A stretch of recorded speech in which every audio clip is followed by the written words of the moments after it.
خاتم النبیین محمد وعلی آلہ وصحبہ اجمعین اما بعد۔ میرے دینی اور ایمانی بھائیوں، بزرگوں اور دوستوں، مختصراً خطبے میں جو باتیں بیان کی گئی تھی ان کا خلاصہ بیان کیا جا رہا ہے۔ پہلی بات تو یہ ہے کہ اس وقت پوری دنیا میں ایک وبا عام ہو چکی ہے جس کی وجہ سے انسانیت پریشان ہے، معاشی حالت تباہ کن مرحلے تک پہنچ چکی ہے اور دنیا کا نظام تہو بالا ہو چکا ہے۔ لوگوں میں بھی اس کے سلسلے میں طرح طرح کی باتیں گردش کر رہی ہیں۔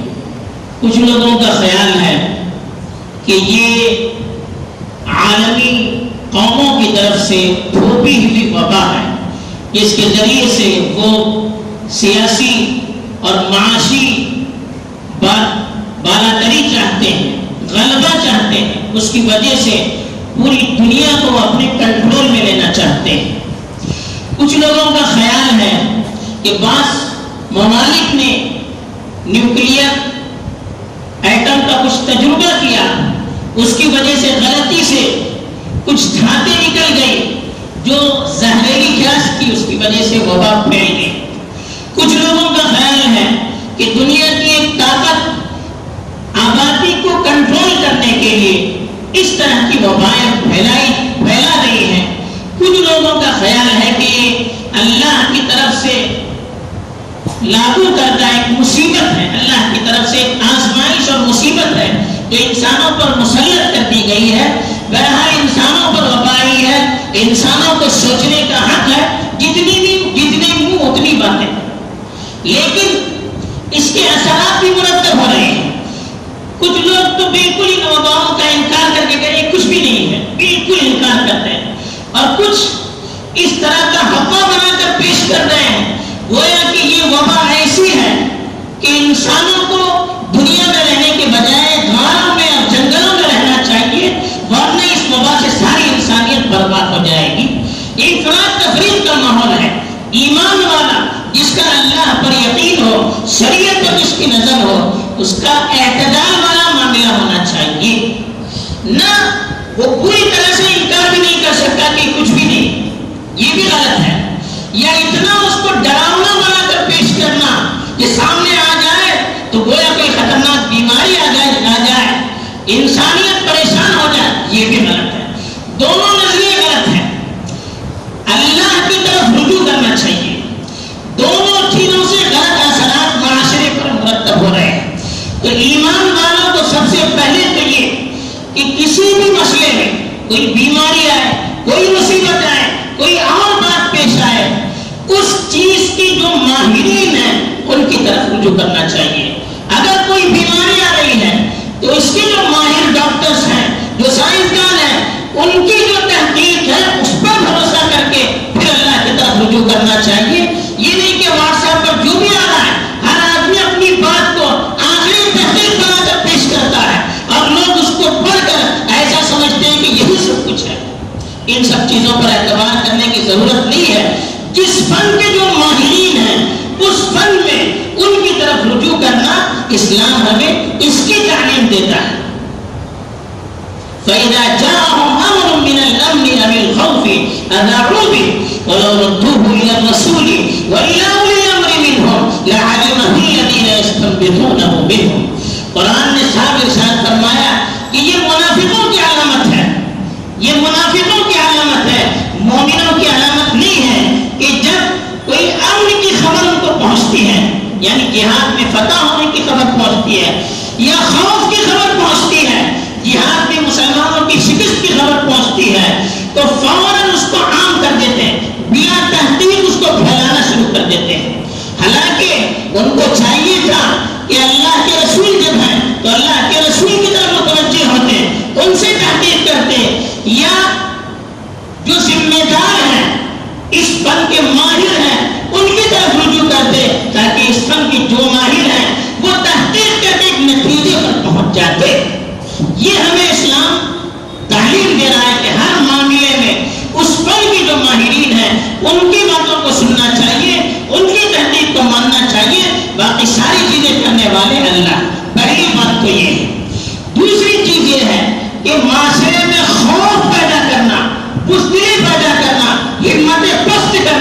اس کی ہمیں اسلام تعلیم نہیں دیتا. آج لوگوں کے اندر ایک قسم کی بزدلی پھیلائی جا رہی ہے, ہمتیں پست کی جا رہی ہے, ایک قسم کا ڈر ان کے دل میں پیدا کر کے حکومت کی طرف سے بھی, وبا کی طرف سے بھی ایسا ڈر ان پر مسلط کیا جا رہا ہے جس کی وجہ سے لوگ مایوسی کا شکار ہو رہے ہیں, اپنے مستقبل سے مایوس ہو رہے ہیں اور آئندہ کے حالات سے مایوس ہو رہے ہیں, اور طرح طرح کی بیماریاں ان کے اندر جنم پا رہی ہے. جو اس بیماری سے بڑھ کر بیماری ہے, نفسیاتی بیماری, فکری بیماری, مایوسی کی بیماری, یہ کورونا سے بڑھ کر بیماری ہے. اور دوسرا اس کا یہ نتیجہ نکل رہا ہے, ہر چیز میں ہم مادیت کو, ہر چیز میں ہم حکومتی قانون کو سامنے رکھ کر غور کرتے ہیں تو اللہ پر سے ہمارا اعتماد اٹھتا چلا جا رہا ہے. نہیں, فلاں لوگوں نے ایسا کیا, فلاں لوگوں کی یہ تدبیر ہے, یہ دجالی فتنہ ہے, یہ فلاں کی سازش ہے. یہ بات اتنی عام کی جا رہی ہے کہ لوگوں کے دل سے اللہ کی ہیبت, اللہ کا خوف نکل کر ان چیزوں پر یقین بڑھتا چلا جا رہا ہے.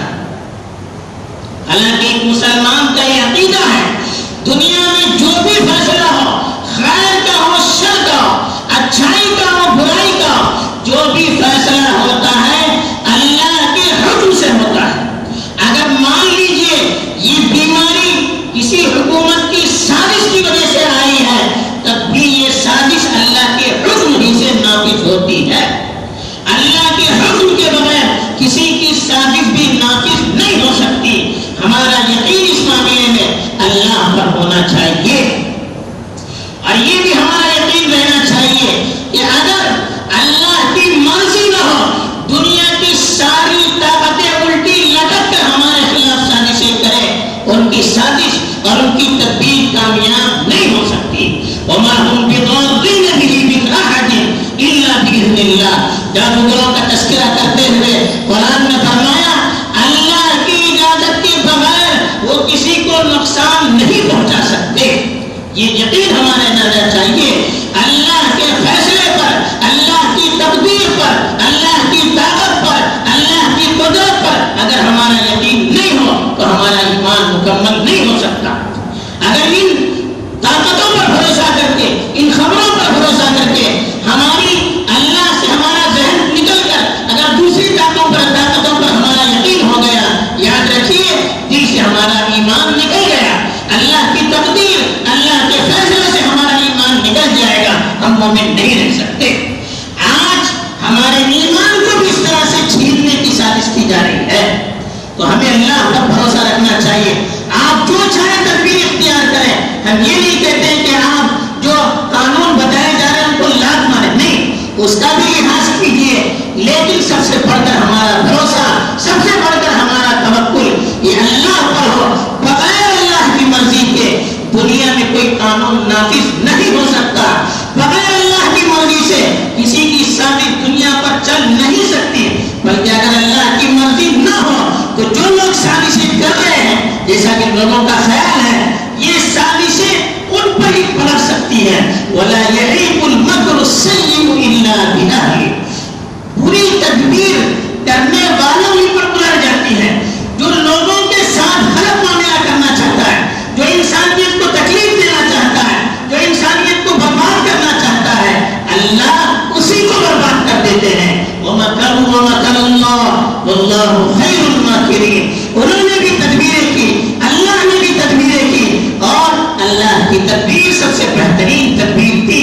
تو ہمیں اللہ پر یقین کرنا چاہیے, اپنے ایمان کی حفاظت کرنی چاہیے, اپنے جذبات کی حفاظت کرنی چاہیے, اپنی فکروں کی حفاظت کرنی چاہیے. واٹس ایپ پر جو خبریں آتی ہیں اس کو پڑھ کر اپنا وقت ضائع نہ کیجیے. اس کی وجہ سے وقت بھی برباد ہو رہا ہے, اس کی وجہ سے ہماری طبیعت کو تکلیفیں بھی پہنچ رہی ہے, صحت گرتی چلی جا رہی ہے, اور وہ الٹی سیدھی خبریں پڑھ کر ایک طرح سے مایوسی کی کیفیت ہم پر طاری ہوتی چلی جا رہی. ان سب چیزوں کو چھوڑ دیجیے. ایمان والا ایسی چیزوں میں کبھی پڑتا نہیں ہے جس کا نہ دنیا میں فائدہ ہو نہ آخرت میں فائدہ ہو. ہمیں مثبت کام کرنا چاہیے. اس موقع پر اپنی ترقی کے لیے, اللہ سے اپنے تعلق کو مضبوط کرنے کے لیے, اپنی اولاد کی تربیت کے لیے, اپنے مستقبل کو بہتر بنانے کے لیے سیرت اور قرآن اور حدیث کی روشنی میں غور و فکر کر کے اپنی زندگی پر گامزن ہونا چاہیے. مایوس ہو کر